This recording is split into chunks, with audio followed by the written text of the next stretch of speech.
좋은 아침입니다. 9월 25일 수요일입니다. 어제에 이어서 열왕기하 13장 1절에서 13절까지 말씀 함께 보겠습니다. 유다의 왕 아하시아의 아들 요아스의 제23년에 예후의 아들 여호아하스가 사마리아에서 이스라엘 왕이 되어 17년간 다스리며 여호와 보시기에 악을 행하여 이스라엘에게 범죄하게 한 느밧의 아들 여로보암의 죄를 따라가고 거기서 떠나지 아니하였으므로 여호와께서 이스라엘에게 노하사 늘 아람 왕 하사엘의 손과 그의 아들 베나닷의 손에 넘기셨더니 아람 왕이 이스라엘을 학대함으로 여호아하스가 여호와께 간구하매 여호와께서 들으셨으니 이는 그들이 학대받음을 보셨습니다.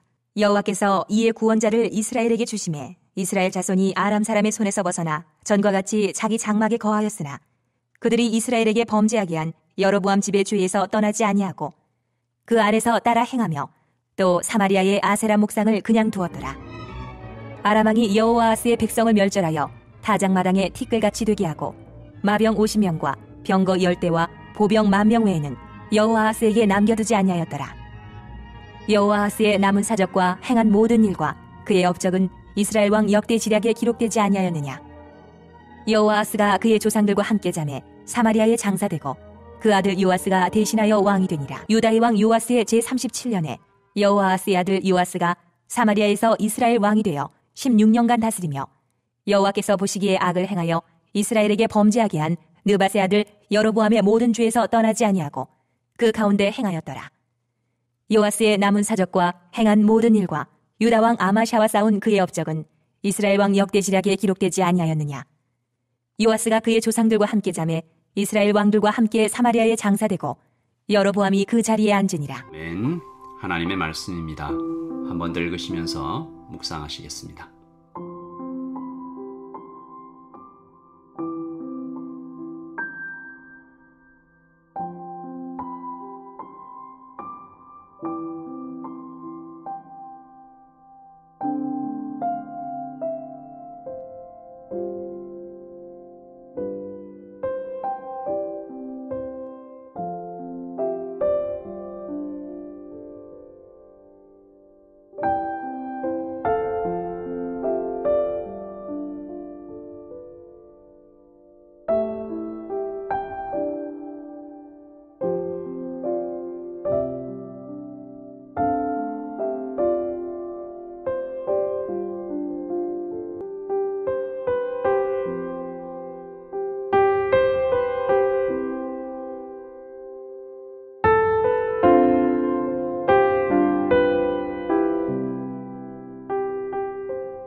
여러분, 어제 우리는 남유다의 왕 요아스를 살펴봤잖아요. 영적 스승인 여호야다 제사장이 있을 때는 괜찮았는데 그가 떠나자마자 급격하게 이 바알 숭배하는 사람들 그 말소리에 그냥 넘어가서 타락해버리는, 다시 말해서 이 믿음의 실력이 정말 형편없었다라는 거죠.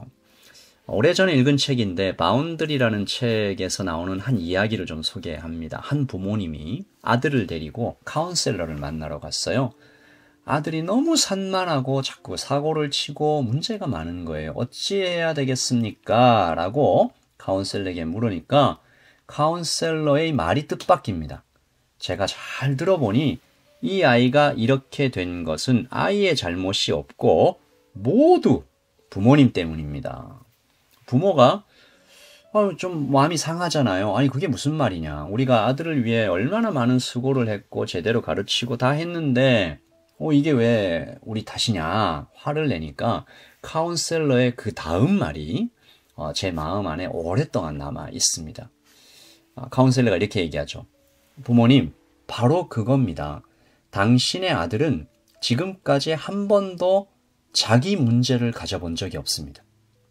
사고 치면 언제나 부모가 달려와서 해결해 줬잖아요. 다시 말해서 이 아이에게 생겨나는 모든 사고는 부모님의 문제였지 아들의 문제였던 적은 한 번도 없습니다. 이 말을 듣고 부모님이 정말 깊은 생각에 잠기는 것이죠. 바운드리. 이 아이가 정말로 자기의 문제를 스스로 해결해 나갈 수 있는 그 울타리를 만들어주라. 이런 얘기입니다. 여러분, 그러니까 요아스 왕의 영혼도 마치 그런 것처럼 찬바람을 맞아본 적이 없었던 것이 아닐까. 제사장 여호야다가 대신 담아가지고 먹기 좋게 떠먹여주고, 그래서 이 왕의 영혼은 너무 작고 미성숙하고 연약했던 것 같습니다. 조금만 흔들려도 넘어지고 깨져버리는. 그래서 안타깝게도 신하들에 의해서 목숨을 잃지 않습니까? 그러므로 붙잡아야 할 분을 붙잡지 않고 헛된 것들을 의지하면 이렇게 된다라고 하나님 가르쳐주고 계시는 것이죠. 오늘 말씀의 무대는 남유다에서 다시 북이스라엘로 옮겨옵니다. 하나님께서 예후에게 주신 약속이 이렇게 이루어지는 모습이죠. 예후에게 너로부터 4대까지 계속 왕이 될 것이다. 이제 그의 아들 예후의 아들 여호아하스가 왕이 되는데, 참 안타깝게도 오늘 이 말씀 2절 보시면 여호와 보시기에 악을 행하여 이스라엘에게 범죄하게 한 느바세 아들 여로보암의 죄를 따라가고 거기서 떠나지 아니하였다. 이 여호아하스가 17년 동안 이 북이스라엘을 다스리는데, 여러분 그 예후에게 주었던 하나님의 예언이 하나 더 있지 않습니까? 너 땅 뺏길 거야. 하사엘이 와서 땅 다 뺏어갈 거야. 우리 주일에 봤지만 이 요단강 오른쪽의 땅을 거의 다 뺏기지 않습니까? 그 예언이 이루어지는 광경입니다. 땅을 뺏기는 어떤 전쟁이죠. 3절. 여호와께서 이스라엘에게 노하사 늘 아람 왕 하사엘의 손과 그의 아들 벤 하닷의 손에 넘기셨더니 아람 왕이 이스라엘을 학대함으로. 땅을 뺏기는 그 전쟁, 모든 것이 하나님의 말씀 그대로 막 되어 가는 것이죠. 이 놀라운 섭리죠. 그런데 이 지점에서 우리가 혹시 이런 생각을 좀 할 수가 있습니다. 하나님의 예언은, 하나님의 말씀은 반드시 이루어지는구나. 그러면 뭐 이미 다 끝난 거 아닌가? 여호아하스가 무슨 짓을 해도 악한 길로 가지 않았어도 이 하나님의 말씀은 뭐 일어날 건 일어나는 것 아닌가? 그러면 뭐 하나님께 순종하는 것이 무슨 소용인가? 이런 생각을 할 수가 있는데, 여러분, 하나님 말씀이 이루어지는 어떤 과정, 예정과 섭리에는 세 가지 요소가 있습니다. 보존과 협력과 통치죠. 보존, 협력, 통치. 보존은 세상을 유지하시고 우리를 지키시는 하나님의 붙드심입니다. 보존의 은혜가 있으니까 태양이 떠오르는 거죠. 지구가 자전하고 공전하고 우주의 물리 법칙들이 문제없이 작동하기 때문에 우리가 아침을 맞이하는 것입니다. 이것은 모든 피조물들에게 다 베풀어지는 어떤 은혜죠. 통치는 반드시 그렇게 되도록 하시는 하나님의 주권적 역사입니다. 예정하신 것이 그대로 이루어지는, 아까 얘기했던 그 하나님의 예언대로 이스라엘이 땅을 뺏기는 어떤 이런 일들이죠. 이 통치의 은혜는 대부분 하나님께서 우리를 반드시 아름답게 만들어서 하나님의 나라로 데려가실 것이다. 이 구원에 대한, 이 세상의 마지막에 대한 어떤 세상의 그 거대한 운명에 대한 이런 통치적인 역사죠. 이 보존과 통치의 은혜가 우리를 굉장히 위로해주고 힘주시지 않습니까? 하나님의 은혜가 계속 쏟아지고 있다. 나는 너를 놓지 않는다. 버리지 않는다. 끝까지 사랑한다. 하지만 이 두 번째, 보존, 협력, 통치라고 그랬잖아요. 이 협력의 은혜가 참 신비롭습니다. 인간의 자유의지를 파괴하지 않으시면서 하나님의 뜻, 즉 통치를 이루어 가시는 하나님의 신비죠. 그러니까 내가 행동하고 내가 생각하고 내가 말한 것 같아요. 분명히 내가 한 것이지만 하나님께서는 그 모든 것들을 신적인 지혜로 조율하시면서 우리를 어떤 방향으로 이끌고 가시는 것이죠. 그래서 이 협력은 때때로 아주 오랜 시간과 엄청난 노력이 들어가는데, 이스라엘 민족을 가르치시기 위해서 하나님은 기꺼이 40년 광야를 함께 여행하시고 400년 신구약 중간기를 준비하시는 것이죠. 그러므로 여호아하스에게 당연히 기회가 있었습니다. 하나님은 그를 그에게 하나님의 이 놀라우신 은혜를 계속해서 부어주셨다라는 거죠. 오늘 말씀에서도 하나님의 그 마음이 보이지 않습니까? 4절에서요. 아람 왕이 이스라엘을 학대함으로 여호아하스가 여호와께 간구하매 여호와께서 들으셨으니. 들으십니다. 하나님 말씀 정말 안 듣는, 여호와 보시기에 악을 행하는 왕이 간구하는데 들으시고 또 그들이 학대받고 있는 것을 보셨습니다.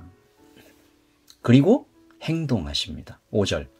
여호와께서 이에 구원자를 이스라엘에게 주시매 이스라엘 자손이 아람 사람의 손에서 벗어나 전과 같이 자기 장막에 거하였으나.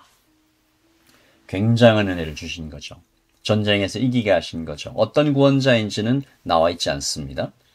그러나 하나님께서 놀라운 방법으로 이스라엘을 구출하신 것이죠. 그렇다면 아주 자연스러운 논리의 흐름은 6절에 이스라엘의 회개와 어떤 기쁨과 이런 것들이 기록되어 있어야 되죠. 근데 6절 보십시오. 그들이 이스라엘에게 범죄하게 한 여로보암 집의 죄에서 떠나지 아니하고 그 안에서 따라 행하며 또 사마리아의 아세라 목상을 그냥 두었더라. 이스라엘이 구원자가 보내져서 정말 하나님의 큰 은혜로 구원을 받았는데도요, 돌이키지 않는 것입니다.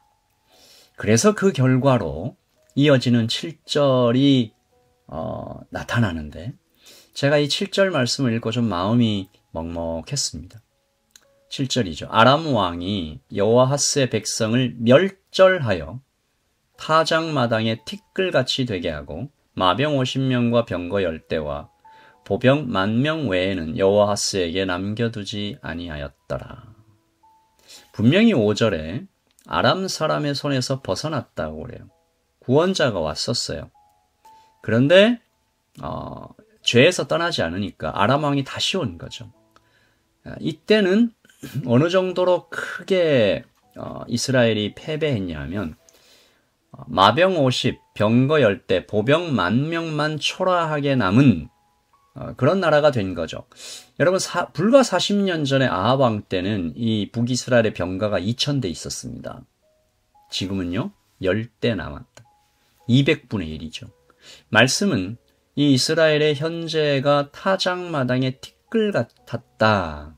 이 구약의 역사가 다 상징적인 의미가 있지 않습니까? 그러니까 은혜를 떠난, 하나님의 그 손길을 거절한 이런 사람들의 운명은 바람에 날리는 티끌 같다, 먼지 같다라는 영적인 현실이죠. 오늘도 하나님께서 우리를 깨우십니다. 보존의 은혜를 우리에게 주시죠. 약속하신 말씀을 반드시 이루시는 이 통치의 은혜가 우리 앞에 우리를 위로하고 있습니다.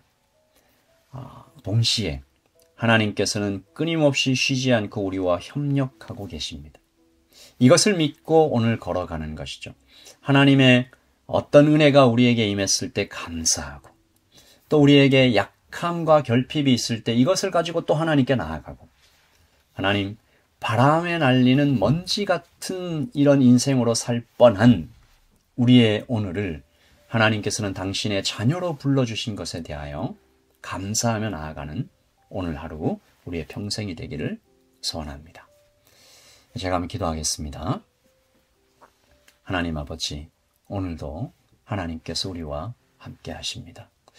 오늘 말씀 5절, 6절, 7절에서 하나님께서 구원자를 주셨는데 이스라엘은 범죄에서 떠나지 아니하고 그래서 스스로 불러들이는 멸망을 맞이하는 이 장면에서 하나님께서 하시는 말씀에 우리가 귀를 기울이고 정말로 악에서 떠나고 하나님께서 우리에게 지적하시고 슬퍼하시는 모든 죄를 하나님의 마음처럼 슬퍼하며 그 죄에서 떠나는, 주님께로 다시 돌아가는 오늘 하루가 되게 하여 주시옵소서.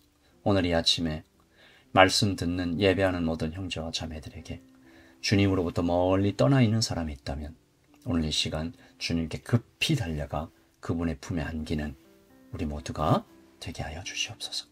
주님 감사합니다. 예수님의 이름으로 기도합니다. 아멘. 여러분 오늘도 주님의 보존하시고 협력하시고 통치하시는 은혜 가운데 평안하십시오. 샬롬.